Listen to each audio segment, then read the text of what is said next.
Morning, folks. As we come to the end of our studies in our daily devotions in the book of Philippians, we want to think this morning about the wonderful assurance that Paul gives us. We saw the generous gift that he acknowledges. We saw the contented spirit he demonstrates.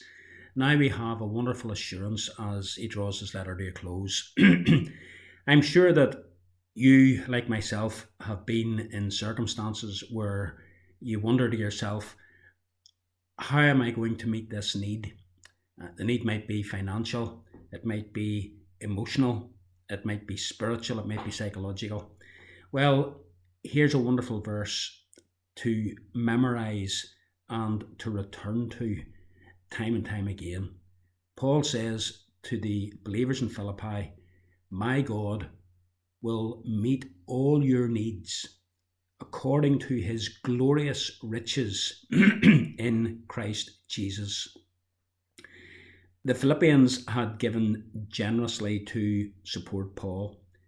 Indeed, as Paul confirms in 2 Corinthians, they had even given out of their poverty and even beyond what they were able to give. In other words, they were giving very sacrificially. Paul wanted to assure them that God would supply all their needs. There's much that we could say about this verse, but I want to just leave a few seed thoughts with you as we come to the end of this particular series of studies. I want you to look at how Paul describes the abundance of the resources that are available to God.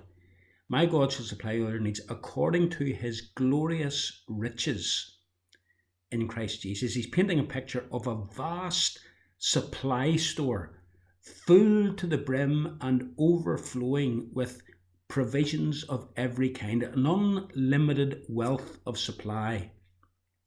My wife Lynn has an aunt, and she used to work in a resource centre. You paid a nominal fee each year to join, and you were able to go and take whatever you wanted from the store. And it had a vast supply of things for working with children. Anything you needed, you would find there. I'm probably exaggerating a wee bit. The supply, whilst it was tremendous, one has to say it wasn't. It was nevertheless limited. But that's not the case with God's supply store.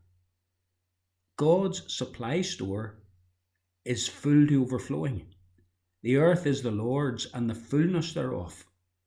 Every beast of the forest is mine, says God. He owns the cattle on 1,000 hills, Psalm 50 and verse 10.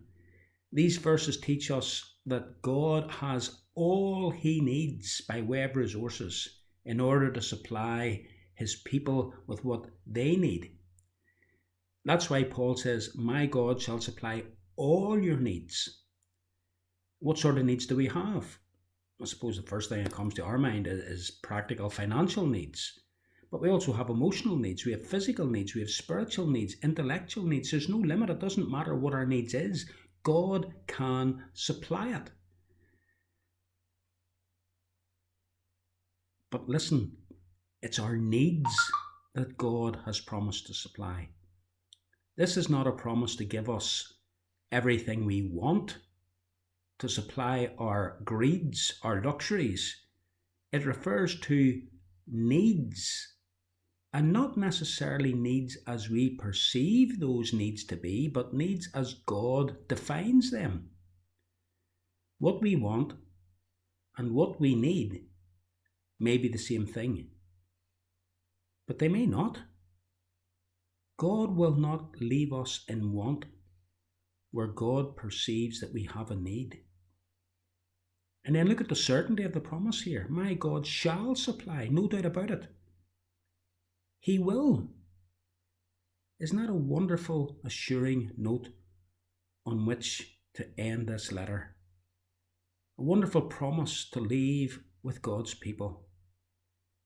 The Philippians had been generous in their giving to supply Paul's needs. Paul says, "My God shall supply all your needs." And this promise is a promise to us.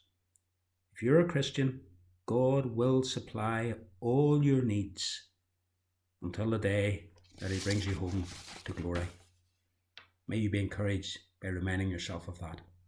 Every blessing.